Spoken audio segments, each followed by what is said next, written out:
In 2005, US forces caught a young man planting roadside bombs in Iraq. After 6 years in prison, he re-emerged as Abu Mohammad al Julani, leader of Al-Qaeda Syrian branch, Jabhat al-Nusra, before founding his own extremist group, Hayat Tahrir al-Sham. Until last December, when he overthrew the Assad regime, the US had a $10 million bounty on his head. Today, he is known as Ahmad al Sharaa, the interim president of Syria, and the first Syrian leader ever to step into the Oval Office. The US Treasury removed him from its terrorist list just last week. President Trump broke protocol by not greeting him at the White House door, but praised him inside, saying he is a very strong leader, he comes from a very tough place, and he is a tough guy. I like him and I get along with him. Al-Sharaa's transformation from jihadist commander to statesman reflects Trump's doctrine of no permanent enemies.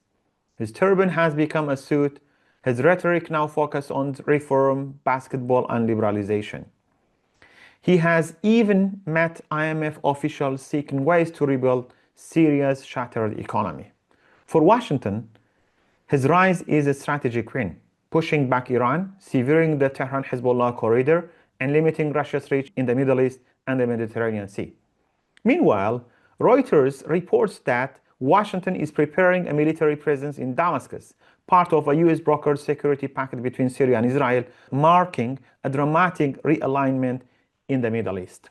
Al Sharaa wants US backing to integrate the Syrian Democratic Forces into the National Syrian Army, a plan welcomed by Mazloum Abdi, the Syrian Democratic Forces General Commander, and reportedly tolerated by Turkey under US pressure and the ongoing peace process between the Kurdistan Workers' Party and the Turkish state.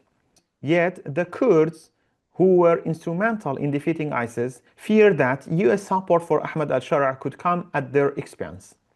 Without a genuine agreement between the Kurds and the new Syrian army and the new Syrian government, al Sharaa may use Trump's backing as leverage to pressure them into accepting his terms. As Syria enters this new area, one question looms.